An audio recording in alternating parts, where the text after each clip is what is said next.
तो चलिए स्टार्ट करते हैं।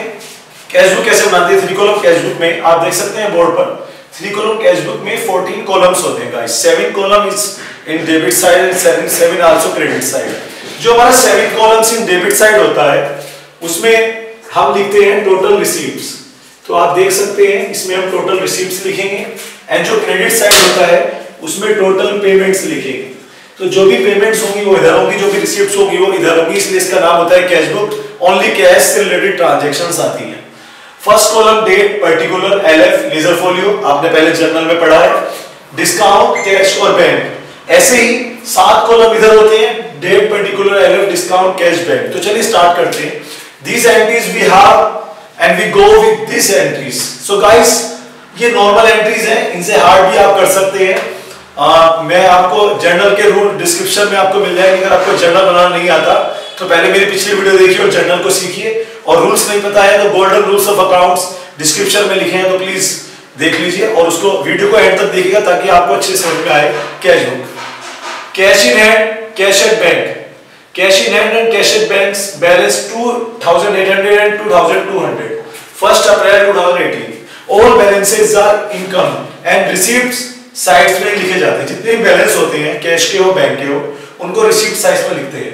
बट एक चीज ध्यान रखनी पड़ती है, अगर बैंक का बैलेंस क्रेडिट है, इट मींस अगर यहाँ पे सपोज ओवरड्राफ्ट लिखा है, यहाँ पे लिखा है ओवरड्राफ्ट, इट मींस ये बैंक का क्रेडिट बैलेंस है। फिलहाल नहीं लिखा है, अगर ऐसा लिखा है तो बैंक के बैलेंस को क्रेडिट में दिखाएंगे क्योंकि वो हमारा लोन होता है। बट यहाँ पर सिंपल है तो इसको हम डेबिट में दिखा देते हैं, टू बैलेंस बीडी के नाम से, और इसको डेट भी लिख देंगे 1 अप्रैल 2018। आप देख सकते हैं बच्चों, कैश की अमाउंट कैश में लिखेंगे एंड बैंक की अमाउंट बैंक में लिखेंगे, इसीलिए कॉलम है, डिस्काउंट में डैश आ जाएगा। सो फर्स्ट एंट्री आपकी हो गई। स्टार्ट करते हैं। Paid salary in cash 1,320 rupees only. तो 4 अप्रैल को हमने सैलरी पेड की इन कैश। सो जब सैलरी पे करते हैं, salaries are expense, expense always in debit side. तो सबसे पहले हम सैलरी को डेबिट करेंगे, सैलरी डेबिट, और टू कैश। सबको पता है एक्सपेंसेस डेबिट होते हैं और जो कुछ जाता है, जो भी जा रहा है उसको हम क्रेडिट करते हैं। तो यहां पे मैं बात करूंगा ओनली आपको कैश की ट्रांजैक्शंस करनी है गाइस, ओनली कैश की ट्रांजैक्शन, क्योंकि हमारे पास 3 लेजर्स हैं बस। आप ये सोच के चलो, बड़ा इजी मेथड है, हमारे पास 3 लेजर जैसे डिस्काउंट, कैश, बैंक। अगर किसी भी जर्नल एंट्री में डिस्काउंट, कैश या बैंक आ रहा है तो उसकी पोस्टिंग कर दीजिए, अदरवाइज रहने दीजिए। तो ये जो होता है पोस्टिंग का रूल। अगर आपको डायरेक्ट सीखना है तो ऐसे सोचिए कि जैसे salary to bank, salaries are expense, और एक्सपेंस है तो पैसा जा रहा है, और पैसा जा रहा है तो पेमेंट में जाएगा, तो इसको पेमेंट में लिख दीजिए। By salary 4 April an amount is, cash गया तो कैश में लिखेंगे, अगर बैंक होता तो बैंक में लिखते, फिलहाल डैश लगा दीजिए। Next transaction, paid Satish and company by cheque in full settlement of their claim of ₹1590 और हमने दिए हैं 1560। इट मींस हमें सतीश एंड कंपनी को पेमेंट करना था फुल सेटलमेंट में। हमने उन्हें एक चेक दिया, जो चेक 1560 रुपए का दिया, जबकि उन्हें देने थे 1590। तो यहाँ पे आप समझ जाइए फुल सेटलमेंट जिस एंट्री में आ जाता है, इट मींस उसमें जर्नल की एंट्री में डिस्काउंट आया है, तो हमने उनको डिस्काउंट दिया है। तो जब हमने उनको डिस्काउंट दिया तो यहाँ पर रिसीवर कौन है? यहाँ पर रिसीवर है सतीश, तो सतीश एंड कंपनी डेबिट। और जब चेक जाता है तो आपकी पेमेंट आपके बैंक से कटती है, तो यहां पर हम कैश ना लिखकर बैंक लिखेंगे। जब भी चेक जाता है तो बैंक लिखेंगे और डिस्काउंट को यहां पर क्रेडिट कर देंगे। डिस्काउंट के लिए रूल कहता हूं मैं बच्चों, आप ध्यान रखेंगे, डिस्काउंट, कैश और बैंक तीनों बहन भाई हैं। ये जो तीनों है, तीनों बहन भाई हैं और ये एक साथ ही रहते हैं। मींस जब आप एंट्री करोगे तो ऐसा कभी नहीं होगा कि बैंक किधर है और डिस्काउंट उसके अपोजिट में, ये कैश इधर है, डिस्काउंट और कैश जब भी होंगे साथ साथ होंगे। तो कभी भी आप रलो मत, जर्नल एंट्री करते हैं और डिस्काउंट आ जाए तो उसको जहां कैश होता है या बैंक होता है वहीं दिखाते। ओके, सो अमाउंट बैंक में हमने दिए हैं 1560 और 30 का हो गया डिस्काउंट और टोटल हो गया 1590। सो ये जर्नल एंट्री बन गई, इसकी पोस्टिंग करनी है। या तो ऐसे कर दीजिए, अगर आप डायरेक्ट करना चाहिए तो डायरेक्ट भी कर सकते हैं। पैसे जा रहे हैं, पेमेंट हो रही है, तो पेमेंट में लिखेंगे by Satish and company, what is date 5 April and discount amount will go with discount column and the bank amount in bank column and cash column is written now. Okay, so ये transactions हो गई दोनों. इसके बाद चलते हैं आगे की ट्रांजैक्शन पर. So आगे next transaction is bought goods for cash. नगद माल खरीदा, हमने माल नगद खरीदा. तो सीधी सी बात है, पैसा गया, पेमेंट है, तो पेमेंट में लिख देंगे इसको भी बाय परचेज. ये होता है डायरेक्ट करने का तरीका. अगर आप जनरल एंट्री से करना चाहते हैं तो वही माल परचेज किया, purchase to cash, cash credit है, क्रेडिट में जाइए by purchase as like ledger. You can see guys, कैसे भी आप कर सकते हैं, बट आपको अच्छे से जनरल एंट्री. मैं बार बार यही कहता हूं स्टूडेंट से कि अगर आपको जनरल एंट्री अच्छे से आती है तो आप अकाउंट्स का कोई भी पोर्शन आराम से सीख सकते हो. बट उसके लिए आपको, जैसे बिल्डिंग में पिलर्स होते हैं, ऐसे इन सब के लिए जनरल एंट्री पिलर का काम करता है. Next one is receive from Ram on cheque, account में चेक 2400. हमने राम से चेक लिया और अकाउंट पे चेक लिया, तो जब वैसे चेक आता है तो हम उसको कैश लिखेंगे, क्योंकि जरूरी नहीं है कि हम बैंक में डायरेक्ट जमा करा दें. जब भी कैश आएगा, जब भी चेक आएगा तो उसको आप कैश लिखेंगे. आप कहेंगे सर कैश आ रहा है, और ये कैश किससे आया, राम से आया.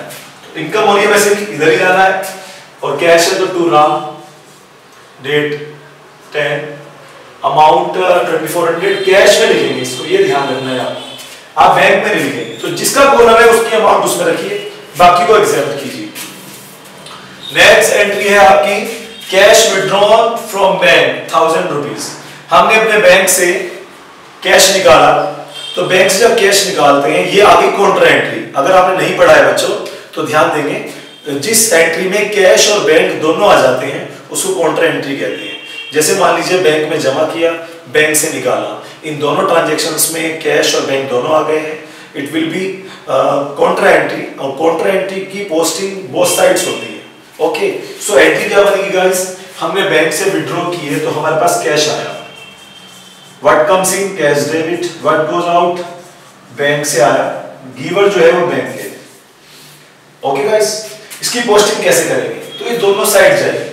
आप लॉजिकल समझे, कैश के डेबिट में गए क्या लिखेंगे, टू बैंक, डेट 50. बैंक के क्रेडिट में गए क्या लिखेंगे, बाय कैश, डेट 50. अमाउंट, ये अमाउंट का भी लॉजिक चलता है, लॉजिकल पढ़ाता हूं, लॉजिकली सिखाता हूं. 1000 रुपीज जैसे मान लीजिए, सॉरी ये वाले 1000 रुपीज, बैंक लिखा है तो कैश में जाएगी, कैश लिखा है तो बैंक में जाएगी, क्योंकि जिसके खाते में पोस्टिंग करते हैं उसमें अमाउंट नहीं जाती, जिसके खाते में पोस्टिंग करते हैं उसमें अमाउंट नहीं जाती. तो ये ध्यान रखेंगे बच्चों, जिसके खाते में पोस्टिंग करते हैं उसमें अमाउंट नहीं जाती. एंड नेक्स्ट इज, बात करते हैं पेड वेजेस बाय चेक. हमने चेक से वेजेस पेड की 500 रुपीस की. तो जब हम चेक से वेजेस पेड करते हैं, वेजेस आर एक्सपेंस, पेमेंट हो रही है तो पेमेंट साइड में जाइए बाय वेजेस.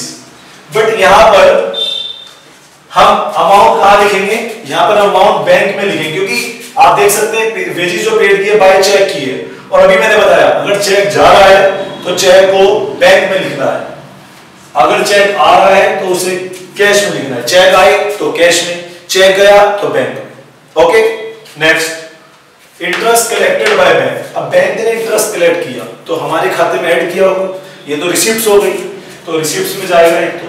और अगर एंट्री बनाना चाहते हैं तो इंटरेस्ट आपके बैंक में आया, bank account debit to interest. Okay guys, so bank के डेबिट में गए, टू इंटरेस्ट, अमाउंट डेट है 22 and amount is 120. Okay guys, so bank के कॉलम में लिखेंगे इसको, ये ध्यान रखना है विशेष आप, क्योंकि बैंक जो भी ट्रांजैक्शंस करता है आपके अकाउंट से करता है, आपसे नहीं करता. नेक्स्ट,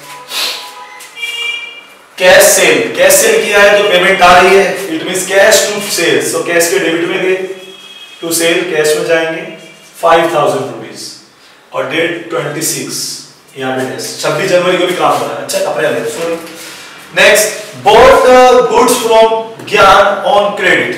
उधार खरीदा, क्रेडिट मींस उधार, और जब किसी उधार माल खरीदते हैं तो कैश की ट्रांजैक्शन तो नहीं हुई, सो इसकी पोस्टिंग नहीं होगी, इसको हम रिमूव कर देते हैं. Okay, next one, withdrawn from bank for personal expense।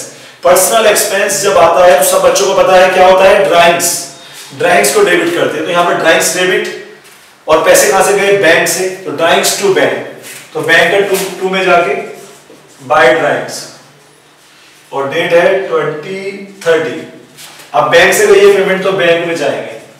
Okay, ऐसे होता है कैश बुक की पोस्टिंग्स। कुछ नहीं है, जैसे आप एक लेजर सीखते हो, लेजर में एक कॉलम होता है, यहाँ पर 3 कॉलम होंगे। जैसे आपने 3 कॉलम कैश बुक सीखी है और सीख रहे हो, ऐसी 2 कॉलम कैश बुक भी अभी मैंने बताया वो होती है। उसमें बस ये बैंक वाला कॉलम नहीं होता, इसको अगर मैं हाइड कर दूं बैंक वाले कॉलम को तो ये 2 कॉलम कैश बुक बन जाएगी। और अगर मैं डिस्काउंट को भी हाइड कर दूं तो ये सिंपल कैश बुक बन जाएगी। यानी कि आपने एक कैश बुक से तीनों कैश बुक समझ ली। ओके, सो आप तीनों कॉलम है 3 कॉलम कैश बुक, बैंक हटा देंगे, कैश और डिस्काउंट है 2 column cash book, only cash है सिंपल कैश बुक। तो चलिए अब निकालते हैं बैलेंस। बैलेंस के लिए आपको 2 लाइनें छोड़कर आमने सामने टोटल करना होगा। ओके, टोटल में क्या करना है, डिस्काउंट का कोई बैलेंस नहीं निकलेगा। जैसे यहां कुछ नहीं है, डैश लगा दो।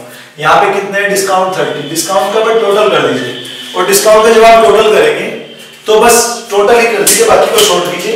एंड आफ्टर दैट आप जाएंगे कैश का बैलेंस निकालने, और कैश के बैलेंस के लिए कैश का ही कॉलम देखेंगे, इधर के कैश से इधर का कैश घटाएंगे, और ज्यादा वाला पक्ष देखेंगे। जैसे हमने कल देखा था, ज्यादा वाला पक्ष शेयर्स का टोटल कर दीजिए, 5 और 6 4 10 11 200। सो ये हो गया इसका टोटल। इसको इधर में लिख दीजिए, बोथ साइड होना है, और अलग से लिख लीजिए।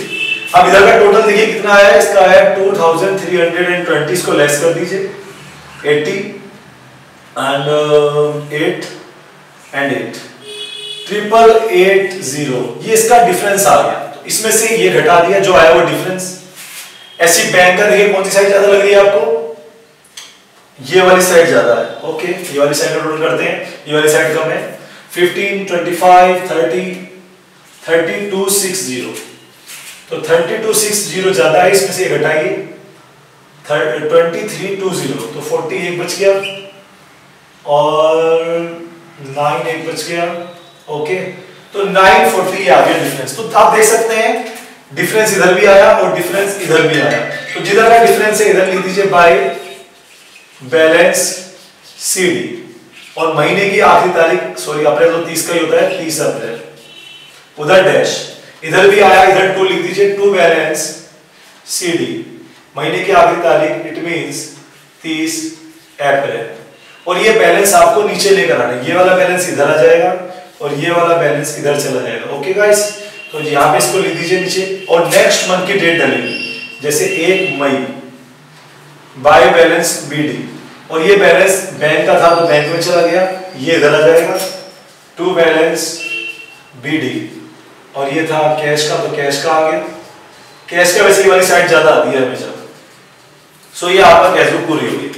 अगर कोई भी क्वेरीज हो तो आप कमेंट बॉक्स में कमेंट कीजिए, और अभी चैनल को सब्सक्राइब नहीं किया तो प्लीज सब्सक्राइब कीजिए, और बने रहिए गौरव भारद्वाज के साथ। मैं आपको यही पढ़ाता रहूंगा, अकाउंट सिखाता रहूंगा। दोस्तों आप एक बार फिर समझ सकते हैं इसको। अगर कोई करना चाहे तो इस क्वेश्चन को खुद भी कर सकता है, पॉज करके इस क्वेश्चन को देखें और इसको अपने आप करने की कोशिश करें। और वैसे भी मैंने ये CBSE की बुक से कराया है, तो आप उसी को फॉलो करेंगे। Thank you very much for seeing video.